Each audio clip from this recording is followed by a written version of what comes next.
and those who believe who spend their night beyond understanding before their Lord. আল্লাহর প্রেমিক প্রেমিকা বান্দা বান্দি তারা যারা রাত্রি কাটাবে কিয়াম আর সাজদায়। জোরে বলেন সুবহানাল্লাহ। সুবহানাল্লাহ সুবহানাল্লাহ একটু জোরে বলেন, গুনাহ হবে না। কারণ সুবহানাল্লাহ বললে নেকি হয়। কটা হয় জানা আছে? জানা আছে বাপ? এইমাত্র সুবহানাল্লাহ হলো না, এর আগে হয়েছে? সুবহানাল্লাহ এর আগে হয়েছে বলেছেন? তো না বলেই আপনার না জেনেই বলছেন। আমরা এতটাই পিছিয়ে আছি। আমি যখন ক্লাস 9-এ পড়ি তো আমার শিক্ষক একটা প্রবাদ বলছিলেন, যদিও কথাটা ইসলামিক স্টেজে বলা শোভনীয় নাই, তাও বলতে বাধ্য হচ্ছে। আমাকে বলছে 7 খণ্ড রামায়ণ পড়ে সীতারামের কে, তো সীতারামের মা, এটা একটা প্রচলন আছে তাই না? তো 7 খণ্ড রামায়ণ পড়ে সীতারামের মা, কথাটা এটা কেন বলেছেন? কথার এটাই মানে যে সারা জীবন জালসা শুনে গেলাম, সুবহানাল্লাহ বলে গেলাম, কিন্তু সুবহানাল্লাহ কয়টা নাকি এখনো শুনতে পারি না। সারা বছর পড়ে গেলাম কিন্তু সুবহানাল্লাহ মানে কি এটা শিখতে পারিনি। আলহামদুলিল্লাহ বলে গেলাম মানে কি জানি না। বিসমিল্লাহ বলে গেলাম কয়টা নাকি হয় পড়া জানি না। সারা বছর সূরা ফাতিহা নামাজে পড়ছি, এর ভাব অর্থ কি, সারাংশ কি জানি না। মানে এক কথায় যা করছি ওটা না জেনেই করছি, জেনে করি না। এটা মানে তাই বোঝাচ্ছে না? তো আমরা হলাম মুসলমান। আমরা কি মুসলিম? হাদিস দা ডেফিনিশন অফ মুসলিম, মুসলমান কাকে বলে? আরবিসি ব্যাডলি পাশ্চাত্যের মনীষী বাড়ি হলো আমেরিকা। একটা গ্রন্থ রচনা করেছেন দা, ওই গ্রন্থটির নাম দা মেসেঞ্জার। তার 69 পৃষ্ঠাতে বলছে a Muslim is one who surrender himself to the will of Allah. একজন মুসলমান তাকে বলা যাবে যিনি আল্লাহর ইচ্ছার কাছে আত্মসমর্পণ করেছেন। আল্লাহ পাকের ইচ্ছা অজ্ঞতা থাকবে এটা নয়। আল্লাহ পাকের ইচ্ছা আমার বান্দা আমি আমার নির্দেশ অনুসারে চলবে। আমি আল্লাহ পাক যা বলেছি তার আপনার অনুসরণ অনুকরণ করে চলবে। কোরআন এসেছে মানুষের কল্যাণের জন্য। কেন কোরআন আল্লাহ পাঠিয়েছে? সূরাটির নাম সূরা জুমার সূরা নাম্বার 39 আয়াত নাম্বার 41 এর কি অংশ? ইন্না আনজালনা আলাইকাল কিতাবা লিন-নাসি বিল হক, we have revealed this book to the in truth for mankind. নিশ্চয় হাবিব আমি আল্লাহ কোরআন অবতীর্ণ করেছি আপনার কাছে মানুষের কল্যাণের জন্য। কোরআন এসেছে কল্যাণের জন্য, কিন্তু কোরআন আমরা আপনার বলা হচ্ছে পাওয়া সত্ত্বেও আমরা এখনো বুঝতে পারিনি। নামাজ পড়ি কি পড়ি তাও ভালো করে জানি না। হ্যাঁ, আমিও পারি না, ইমামও ছাড়ে না। চারিদিকের কাজ বাদ আপনার দিয়া ওয়াদ আল্লিন বাস। এই রকম নামাজ পড়ে লাভ হবে? হবে না। আমার কথাগুলো শুনবেন, আমার কথাগুলো একটু ব্যতিক্রম হবে আপনাদের কাছে, কারণ গতানুগতিক হবে না। তবে যেটা বলবো সকালবেলায় অ্যানালাইসিস করবেন।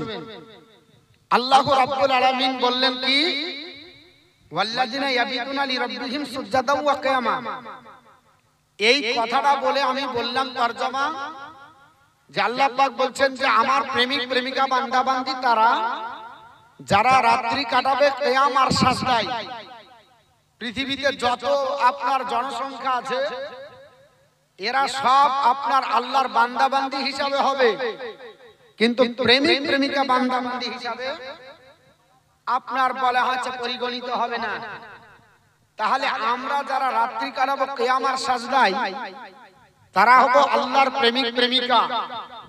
কিয়াম মানে এখানে আমরা তথাকথিত যে কিয়াম করি সেই কিয়াম না। এখানে কিয়াম মানে হচ্ছে ইয়া নবী সালামু আলাইকা না, ভালো করে বুঝেন। এখানে যে কিয়ামের কথা বলা হচ্ছে সেই কিয়াম হলো আপনার দাঁড়িয়ে দাঁড়িয়ে নফল নামাজ পড়া। দাঁড়িয়ে দাঁড়িয়ে কি করা? নফল নামাজ পড়া। তো ফরজের খবর যদি না থাকে নফল বুঝতে পারবে? ফরজ যদি তো না পড়ে তো নফল তার কাছে কোনো মূল্য আছে? আগে ফরজ যদি থাকে তবে কার নফল সম্পর্কে সে ওয়াকিবহাল হবে। এবং যারা সাজদায় কাটাবে এরা হলো আল্লাহর প্রেমিক প্রেমিকা। এর জন্য আপনাদেরকে বলেছিলাম সুবহানাল্লাহ বলেন, তো কারো জবান লড়লো কারো লড়লো না। কিন্তু ইলেকশনের দিন আরে বাস রে, আপনার 60 বছরের বৃদ্ধ মনে হচ্ছে 18 বছরের যুবক, গলার পাওয়ার দেখেন। ইলেকশনে আপনার বারে আছে এতটা পাওয়ার, কি যে চার্জ ছিল ওদের, সেদিন দারুণ চার্জে আপনার সার্ভিস দিয়েছে। আর আজকে টুকটুকির মতো ব্যাটারি লো হয়ে গেছে, উঠে না, ফেলতে হচ্ছে আর উঠছে না গলায়। সুবহানাল্লাহ একবার জোরে সোরে বলেন, জোরে বলেন তো সুবহানাল্লাহ। সুবহানাল্লাহ এতক্ষণ মানে জোরে ঠেলে দেওয়া হলো, চার্জটা হয়েছে। সুবহানাল্লাহ একবার যদি বলেন নেকি হবে 90টি। কটা হবে? নির্ভেজাল, এতে কোনো মত পার্থক্য নাই, কোনো মত পথের সিস্টেম নাই।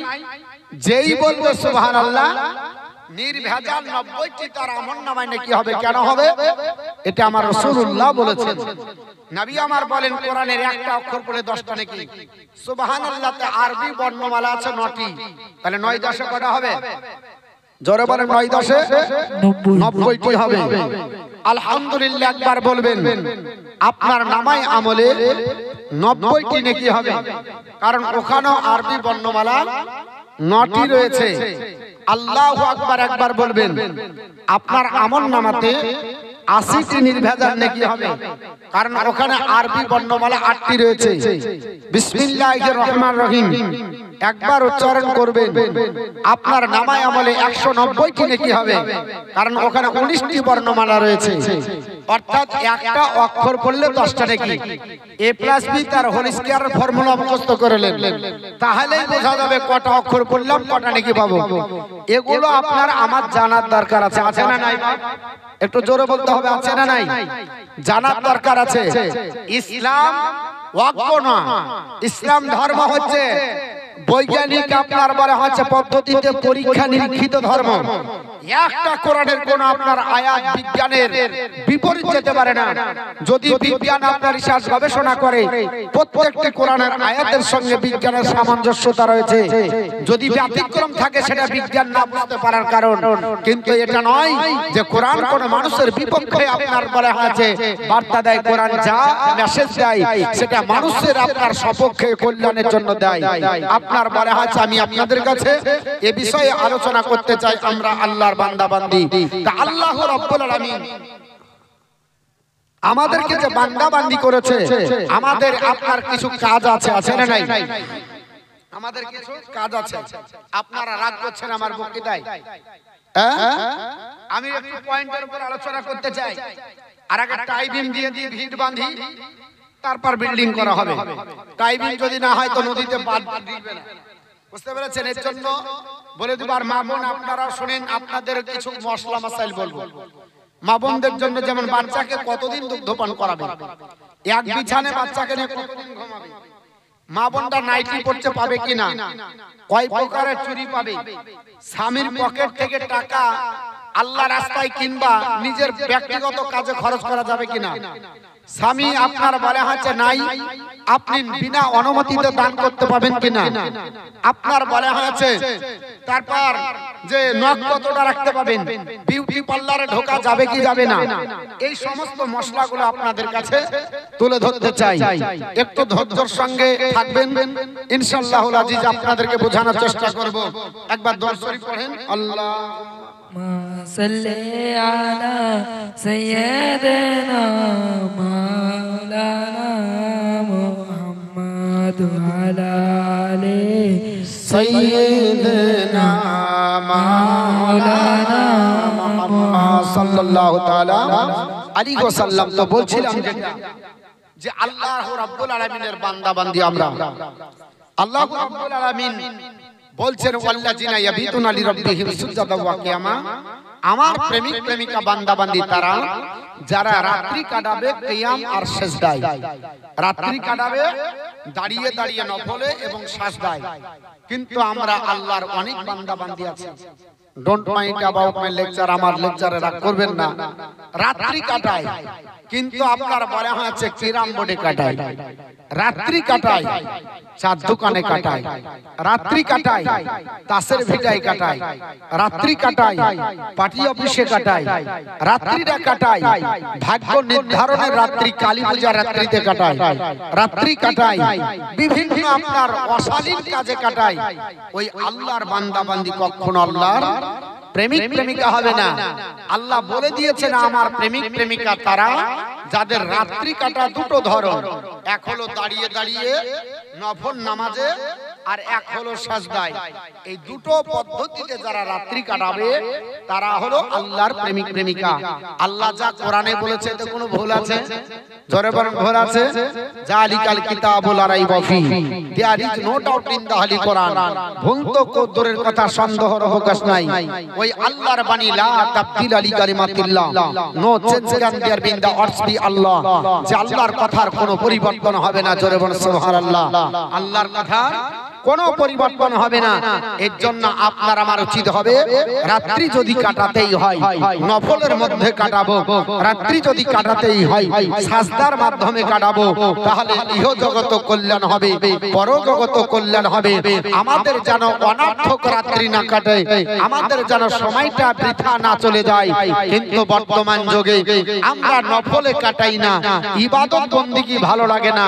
আল্লাহ রাব্বুল আলামিনের কোরআন পড়ুন, এমন কোরআন যে মেসেজ দিয়েছে, এই কোরআনের প্রত্যেকটা মেসেজ আপনার আমার জন্য কল্যাণ, আপনার কল্যাণের, আপনার বলে হচ্ছে কল্যাণ হবে। এই কোরআন আজ বর্তমান যুগে পড়ে না। বর্তমান যুগে মুসলিম সমাজ একটা জিনিস বেশি পড়ে, তার নাম হলো পেপারের কাগজ, খবরের কাগজ। পড়ে না? পড়ে না? আমি আপনাদের খবরের কাগজ পড়ার বিপক্ষে নয়, তবে সপক্ষে। কিন্তু যে জিনিসটা আগে পড়ার দরকার ছিল সেটাকে অ্যাডিশনাল করে আপনার কম্পালসারি যেটাকে বানিয়েছি সেটা হলো পেপারের কাগজ। আমরা ভদ্র সমাজ, আমাদের ঘুম ভাঙে বেলা 9টার সময়, ঠিক না বেঠিক বাপ? আমরা গরিব মানুষ যারা, মৌলভী মাওলানা যারা, মাদ্রাসা তালিবে ইলম বা আপনার মাওলানা যারা, এদের ঘুম ভাঙে রাত্রি 4টায়। কারণ চাকরি ঠিকানার ব্যাপার আছে, পড়াশোনার ব্যাপার আছে। এর জন্য ঘুম ভাঙে 4টির সময়। এরা ঘুম ভেঙে নামাজ পড়ে বুকে কোরআন নিয়ে আপনার মাদ্রাসায় মসজিদে খুলে দিয়ে পড়ে। কিন্তু আমরা যারা ভদ্র সমাজ, আমাদের রাত্রি আপনার বলা হয়েছে সন্ধ্যার আগে 12টায়, আর ঘুম যখন ভাঙে 9টার সময়। ঘুম থেকে উঠে এক হাতে কলগেট আর এক হাতে ব্রাশ, সামনের দরজার কাছে বসে গেলাম, এক হাতে আপনার বলা হয়েছে পেপার দেখছি, অপর হাতে কলগেট ব্রাশ করছি। বউ জিজ্ঞেস করছে হাগো অফিস যাবে না, আদালত যাবে না, পঞ্চায়েত আপনার যাবে না, ব্লক যাবে না? তখন তাড়াতাড়ি পেপারটাকে জোরে ব্যাগে ভরলাম, বাসের সিটে পড়বো। দেখা গেল বাসের সিটেও সময় হলো না, আপনার বলা হচ্ছে অফিসে পড়বো, অফিসেও সময় জুটলো না। বাড়ি চলে আসলাম, সন্ধ্যা লেগে গেল, আপনার দুমুঠো মুখে অন্ন দিতে নাই, শরীর আপনার সারাদিনের ক্লান্তি ছিল, আপনার বলা হচ্ছে পেপারটা বুকের উপর নিয়ে এক খতম দিয়ে ঘুমাই। কারণ আমাদেরকে সারাদিনের ক্লান্তি সারতে গেলেও পেপারটা অন্তত কাজা যেন না হয়ে যায়। সকালে হয়নি, দুপুরে হলো না, রাত্রি বেলায় যেন এক খতম দিয়ে ঘুমাতে হয়। আমার মুসলমান পেপার পড়ার স্টাইল বর্তমানে আমরা জানি। কারণ আমার মতো হাফ পড়া মৌলবি আপনারা না, যারা এমএ পাস করেছে, বিএড করেছে, এমফিল করেছে, যারা মাস্টার ডিগ্রি করেছে, পিএইচডি করেছে, এরা পেপার পড়তে গেলে পেপার পড়ার একটা স্টাইল লাগে। কেমন করে পড়ে? এরা 16 পৃষ্ঠার 18 পৃষ্ঠার পেপার শুধু হেডলাইনের খতম মারে। হেডলাইনের খতম মারলে বোঝা যাবে কোনটা ইম্পর্টেন্ট খবর আর কোনটা ইম্পর্টেন্ট নয়। নিত্য প্রয়োজনের খবরটা পড়বো, আর প্রতিদিন যেটা অ্যাড দেয় ওটা পড়ার দরকার নাই। আমরা মৌলভী সাহেবকে যদি দেন, এর এ টু জেড পড়তে গিয়ে 8 দিন লাগিয়ে দিবে, পেপার পড়া সম্ভব নয়। কিন্তু বর্তমান যুগে যারা পেপার পড়তে জানে, এরা শুধুমাত্র হেডলাইনের খতম মারলেই বোঝা যাবে এটা কোনটা ইম্পর্টেন্ট খবর। মুসলমান পৃথিবীর জমিনে আল্লাহ রাসূল বললেন, সাহাবারা, পেপারের হেডলাইন তুমি বুঝতে পারো, খবরের শিরোনাম তুমি বুঝতে পারো, তুমি আপনার বলে আছে পেপার পত্রিকা বোঝে হেডলাইন পড়ে অনুধাবন করতে পারো। আর আমি আপনার বলে আছে রাসূলুল্লাহ তোমাকে আজ থেকে 1450 বছর আগে মেসেজ দিয়েছি, কোরআনের হেডলাইন বুঝতে পারো না। বলে ইয়া রাসূলুল্লাহ কোরআনের হেডলাইন কি? নবী আমার বললেন, সাহাবারা রাত্রি বেলায় ঘুমানোর আগে কোরআনের এক খতম দিয়ে ঘুমাও। কোরআনের কি করো? এক খতম দিয়ে ঘুমাও। সাহাবারা বললেন ইয়া রাসূলুল্লাহ, এক খতম দিয়ে যদি কোরআন পড়ে যদি ঘুমানো যায় সারা রাত্রি বেকার হয়ে যাবে, তাহলে আমাদের ঘুম হবে না। নবী বললেন সাহাবারা, পবিত্র কোরআনের ছোট্ট একটা সূরা, গোধা বাংলায় তাকে কুল হুয়াল্লাহ বলে, আর কোরআনের ভাষায় তাকে সূরাতুল ইখলাস বলে।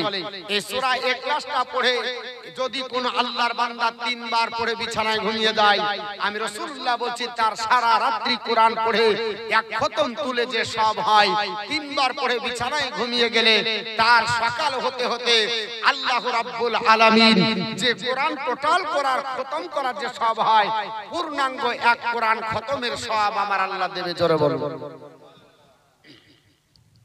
এক খতমের সব পাওয়া যায়। আল্লাহর কোন বান্দা যদি 10 বার পড়ে ঘুমায়, বিশ্ব নবী বলেন সাহাবারা, আল্লাহর কোরআনের ছোট্ট সূরাটা 10 বার পড়ে ঘুমালে আল্লাহ তার আমলনামাতে জান্নাতের একটা কামরা বরাদ্দ করে দিবে। জোরে বলুন সুবহানাল্লাহ, সুবহানাল্লাহ।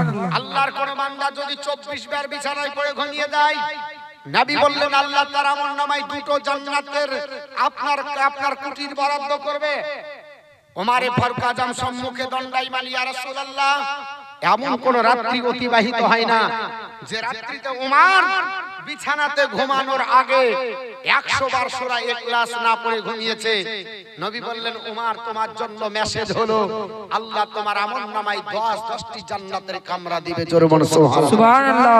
আজ মুসলমান সেই সূরা ইখলাসটা ছোট্ট সূরা আমার মনে হয় 90% মুসলমানের মুখস্থ আছে, কিন্তু তরিকা জানি না, পড়ার সিস্টেম জানি না, পড়তেও পারি না। আসার পর রিমোট বাড়িতে আছে, এয়ার কন্ডিশন ঘর, এসি আপনার চলছে, ঠান্ডা বাতাস, আর আপনার টিভি জুড়িয়ে দিয়ে টিভি আপন বকার নিজের জায়গা করে ঘুমাই। সারা রাত্রি কিভাবে পার হলো জানি না। রাসূলুল্লাহ বলছে তোমার ঘুমই হবে, কিন্তু আল্লাহর ইবাদত হবে যদি আমি রাসূলুল্লাহর সুন্নতি তরিকায় ঘুমাও। আমি রাসূলুল্লাহর উপরে দরুদ পড়ে ঘুমিয়ে দাও, সারা রাত্রি তোমার ইবাদত বলে গণ্য হবে। এ মুসলমান বর্তমান যুগে বিজ্ঞানের তৈরি রিমোট নিয়ে ঘুমায়, কিন্তু রাসূলুল্লাহর দেওয়া আপনার দরুদ নিয়ে ঘুমাতে পারি না। রাসূলুল্লাহর দেওয়া মেসেজ সূরা ইখলাস 3 বার পড়ে ঘুমাতে পারি না। এর জন্য আফসোস লাগে। আপনার বলে আছে নবী আমার বলেছেন কোরআন পড়াও, নবী আমার বলেছে মান কারা আল কোরআনা ওয়া আমিরা বিমা ফিহি উলবিসা ওয়ালিদাহু তাদার ইয়াউমাল কিয়ামাতি দাউহু আহসানু মিন দাউইশ শামস। বিশ্ব নবী বললেন যে কোরআন পড়ে আর এর উপর আমল করে ওই ব্যক্তির পিতামাতার মাথার উপরে আল্লাহ নূরের একটা টুপি পরাবে হাসরের ময়দানে। টুপিটা এত জ্যোতিময় হবে সূর্যের জ্যোতি অপেক্ষা এই টুপির জ্যোতি বেশি হবে। জোরে বলুন সুবহানাল্লাহ, সুবহানাল্লাহ। আপনার ছেলে মেয়েকে কোরআন পড়েন, ইফ ইউ রিড দা কোরআন, আপনি কোরআন পড়ান আপনার ছেলে মেয়েকে, আপনি নিজে পড়েন। ইফ ইউ আপনার বলে হাতে রিড দা কোরআন, আপনি আপনার কোরআন পড়ুন, ইউ উইল ফাইন্ড গুডনেস, আপনি নেকি পাবেন। যদি পড়তেও না পারেন, টাচ দা কোরআন, কোরআনকে স্পর্শ করেন, ইউ উইল ফাইন্ড গুডনেস, তবুও নেকি হবে। আপনার দ্বারাতে সময় নাই, কোরআন ছুঁতেও পারলেন না, তাকের উপর কোরআন আছে, লুক এট দা কোরআন, কোরআনের দিকে একবার তাকিয়ে ইউ উইল ফাইন্ড গুডনেস, তবুও নেকি পাবেন। কারণ কোরআনে যে বার্নিং মিরাকল, কোরআন আল্লাহর জ্বলন্ত মাজেজা, যাকে পড়লেও নেকি হয়, যাকে ধরলেও নেকি হয়, যাকে দেখলেও নেকি হয়। এর জন্য কোরআন পড়লেও নেকি, কোরআন ধরলেও নেকি, কোরআনকে দেখলেও নেকি। আপনার আমার উচিত হবে বাচ্চাদের কোরআনের শিক্ষা দেওয়া। If you teach your son the knowledge of the Quran, আপনি আপনার ছেলে মেয়েকে কোরআনের শিক্ষা দেন, Quran will teach your son the knowledge of the whole world. Quran আপনার ছেলে মেয়েকে সারা বিশ্বের জ্ঞান দিবে। জোরে বলুন সুবহানাল্লাহ, সুবহানাল্লাহ। জ্ঞানকে দিবে আল্লাহর কোরআন। আপনারা বলবেন হুজুর সারা বিশ্বের জ্ঞান যদি কোরআন দেয় তাহলে তো হাফেজ কারি মাওলানারাই সারা বিশ্বের শ্রেষ্ঠ হবে, বলবেন না? ভারতবর্ষের মাটিতে সর্বপ্রথম কোরআনের বঙ্গবাদ যিনি করেছিলেন, ইনি আমার মতো লেকচারার ছিলেন না, মুসলমানের ঘরে ছেলে ছিলেন না, মুফতি মুহাদ্দিস বা মুহাক্কিক ছিলেন না, একজন হিন্দু ধর্মাবলম্বী, হিন্দু ঘরের কীর্তি সন্তান, বাড়ি বাংলাদেশ, নাম হলো গিরিশচন্দ্র সেন। ভুল বললে ঠিক করে নেব, যদি আপনাদের জানা থাকে বলবেন। গিরিশচন্দ্র সেন সর্বপ্রথম কোরআনের বঙ্গনুবাদ করে। তিনাকে জিজ্ঞাসা করা হলো what is the definition of Quran, Quran কি, কোরআনের সংজ্ঞা কি? উনি বললেন Quran is a religious book in which Allah has given the knowledge of the whole all. Quran এমন একটা ধর্মগ্রন্থ, সারা বিশ্বের জ্ঞান আল্লাহ কোরআনেই দান করেছেন। জোরে বলুন সুবহানাল্লাহ। সারা বিশ্বের জ্ঞান কোথায় আছে? কোরআনে আছে। কিন্তু কোরআন পড়ে না। আল্লাহর নবী বলছেন কোরআন তোমাকে শাফায়াত করবে যদি ফজরের কোরআন পড়ো। আল্লাহর কোরআন উঠান, কোরআন সূরাটি আপনার বনী ইসরাইলের মধ্যে আল্লাহ পাক বলছেন ফজরের কোরআন তেলাওয়াত আপনার শাফায়াত করবে, জোরে বলে। কিন্তু সকাল বেলায় উঠে বাসি মুখে পেপারের খতম হয়, কোরআনের হয় না, কোরআনের হয় না। সূরা ইয়াসিনটা যদি একবার কেউ পড়ে আল্লাহর নবী বলছে 10টি কোরআনের খতমের সব পাবে, জোরে বলে। আজ মুসলমান কত পিছিয়ে, কত পিছিয়ে, একবারও জিজ্ঞাসা করে না যে আমি কোরআন তো জানি না কি করে পড়বো।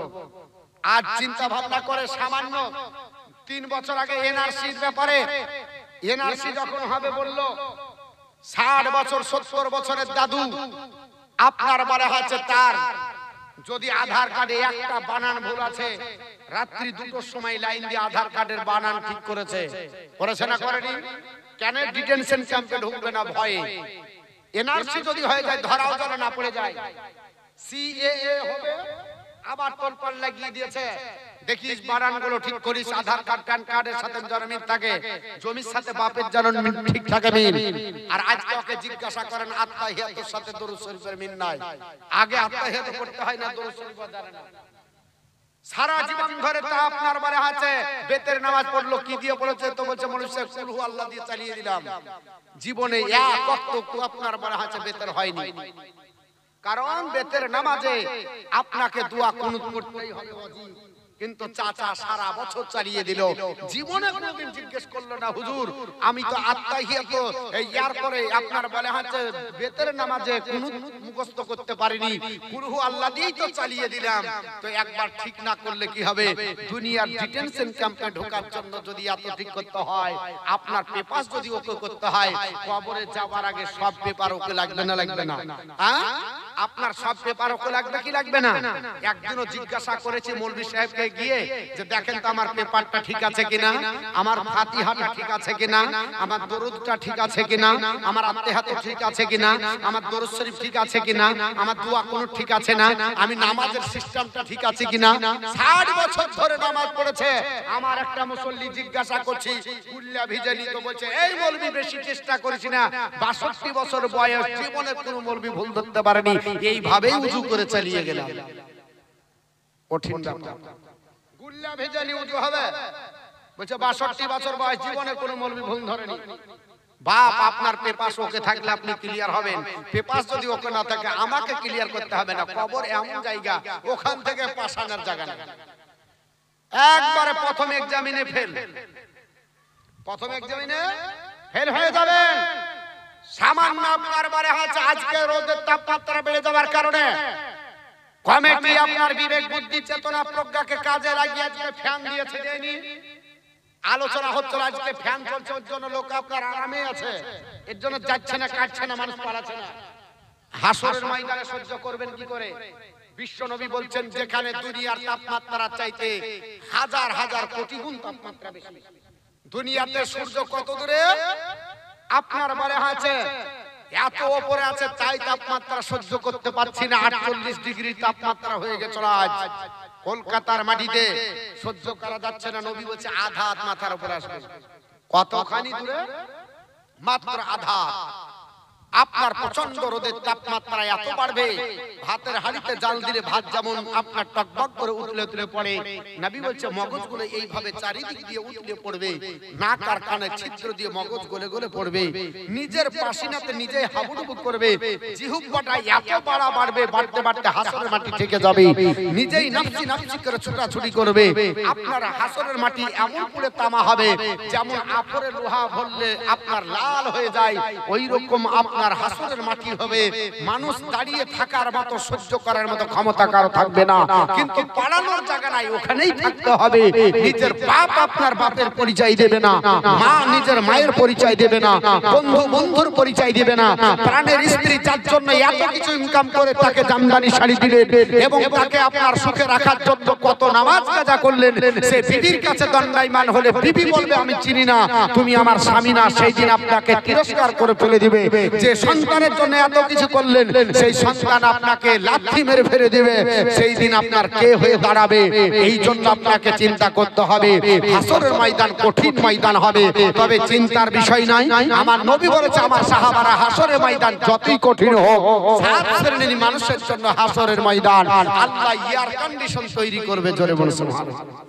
বাইরে পরিবেশ খারাপ হতে পারে, বাড়িতে এসি যদি লাগানো থাকে, কারেন্ট যদি ঠিক থাকে, এসি রিমোট কন্ট্রোল করেন, গোটা একবারে শরীর শীতল হবে।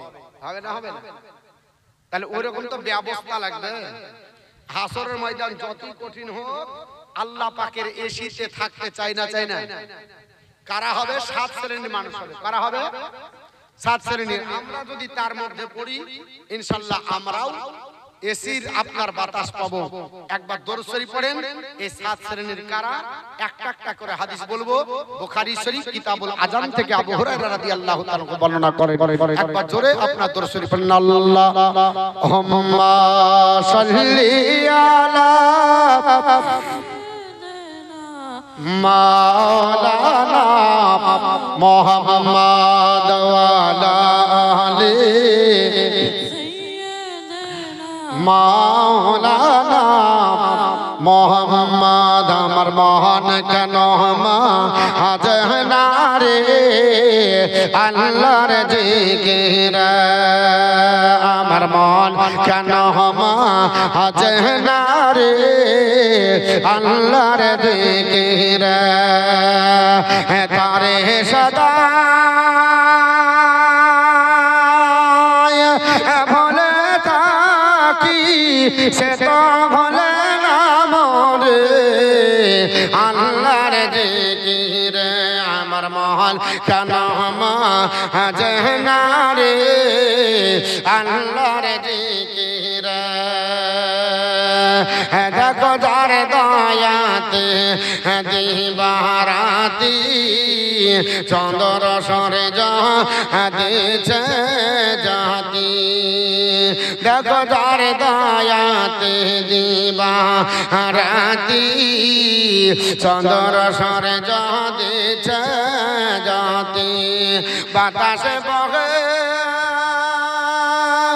পাতি পাতি মেঘেত বৃষ্টি ঝরে আল্লাহর জিকিরে, আমার মন কেন হাজনা রে আল্লাহর জিকিরে।